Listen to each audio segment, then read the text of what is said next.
Hey everyone, Pastor George here with today's Bible study recap. Today in Bible study, we looked at the book of Ezekiel, chapters 22 to 23.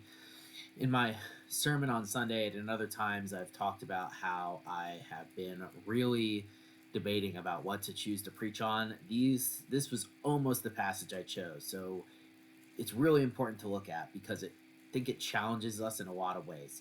The first is that this is coming up to God bringing judgment down on Jerusalem. And so, again, he's giving Ezekiel all of these different prophecies, all these different ways of telling the people what is going to happen, right? That Jerusalem is going to be destroyed by the Babylonians because they have sinned, they haven't repented, they've turned away from the Lord, right? This is the judgment and destruction that they deserve. And a lot of times, if you read some theologians, especially people who are critical of the Bible, who aren't really theologians, I guess you could say scholars a lot of the time, they really take a lot of offense at the language that is used in Ezekiel, and we're going to talk about that in a little bit.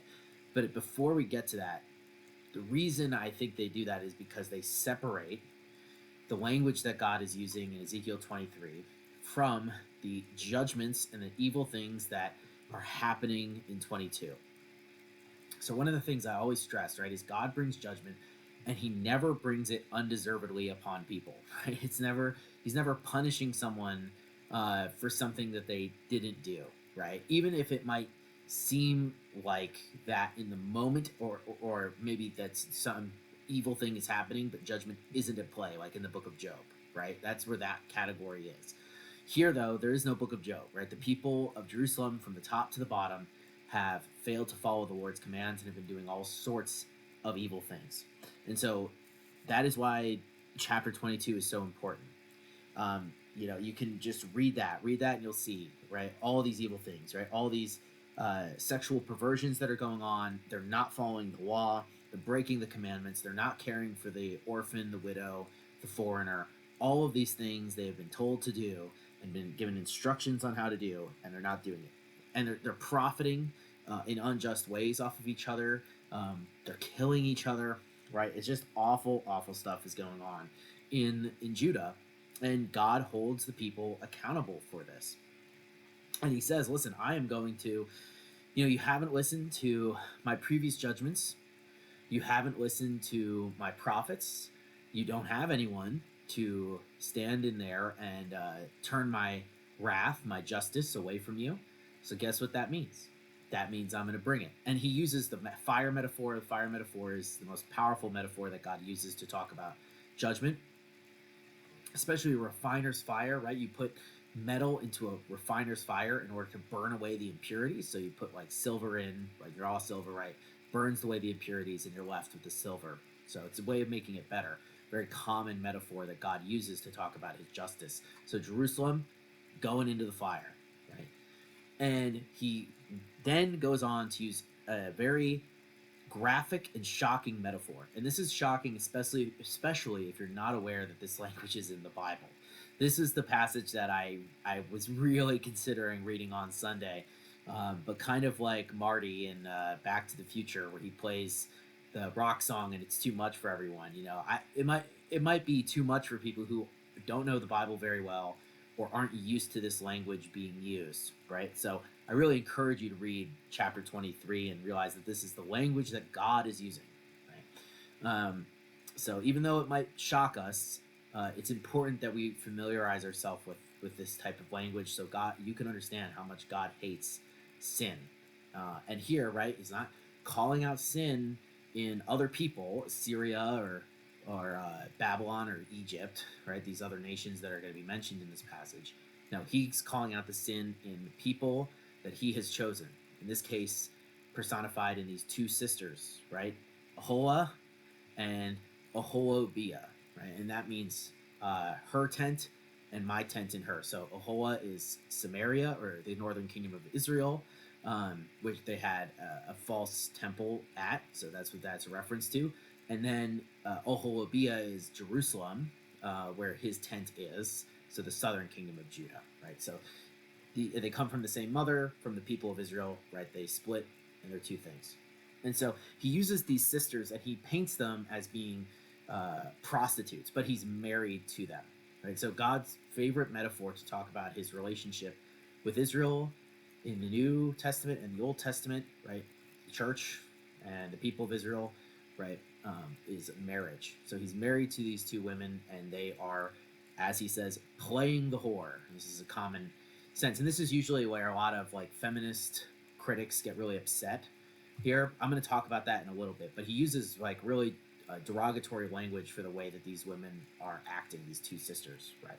And he doesn't really leave a lot to the imagination here, right? It's very sexually charged language. Probably the most uh, like crazy one to me is 23:20, I believe it is. Yeah, 23:20, where it talks about them going to Egypt and that they lust after the Egyptians, her lovers there, um, uh, whose members are like those of donkeys and whose issue is like that of horses, right? That's very cleaned up language to say it, but hopefully you get the idea there, right? That this is a really it's using this really powerful um, sexually charged language to show what these nations are doing. And of course, right, the irony here is that, of course, what they've been doing in private is going to be made public in the humiliation and destruction of Jerusalem. And in fact, you'll notice that, like, some of this is reserved for Israel, but Israel has already been destroyed by this point, the northern kingdom of Samaria. It's gone. So that's old history to the people who are living at the time of Ezekiel. In fact, more time is spent on Judah and its sins. So it's like, you guys are worse than they were, is really what's happening. It's really powerful language, right? And what's going to happen is these other nations are going to come in, they're going to ravage this woman, they're going to show her to be a whore, and then she's going to be destroyed, right? Um, and that's the amazing thing against them, right? And that's what this is all about. And he has Ezekiel play the persecutor at the end, where he says, "You tell them what they've done," right? This is Ezekiel's role, and this is really the role of the prophets. You'll see lots of legal language used in the prophets. We've talked about that already a few times, but the job of the prophet is to be the the prosecutor who comes in and says, "This is what you guys have done wrong, and you are going to be judged for it." And so, like, this is a reminder to us about how seriously God takes these things. Now, just to speak about the language a little bit, right? This is so. A lot of feminist critics will say that this is misogynistic language that God is using, and so if you look up Ezekiel online, it's very possible that you might run into that. My response to that has always been, this isn't talking about women or women alone, right? This is talking about the nation of Israel, and if you look actually at who he's really mostly addressing these complaints to, I mean, of course, women are in these in 22 in these complaints, right? But a lot of this is focused on the men of the city and the leaders who were all men, right? And so it's almost like they've been mistreating women, which is what they've been doing, right? But God says, actually, right, you've been doing all these things to women. Actually, you are the people that have been. You are the harlots, right? You are the prostitutes, and it's a way of ironic reversal on God's part, right? I think it's clear from the entire Bible that God doesn't hate women, and so I think like that's usually to me a way of projecting one's own insecurities on the text. That's what I would say. Um, but all that regardless, right? The point is that God's language is kind of supposed to offend you a little bit here. It's supposed to make you go, oh, right? And it's not to make you pull back, but it's like, whoa, he's talking really serious about us right now, right? And so obviously as Christians today, when we read this, right, we go, well, thank God, well, we're not in this time and place, right? And we should be really careful that we aren't doing the same thing, that the church isn't playing the whore, right? That we aren't running after other things for our security, like the alliances that Israel was seeking here, or syncretizing things that have no place in God's house to be in God's house. So that's what we talked about today. I hope you found that interesting. I will see you tomorrow for an episode of A New Thing. Peace out.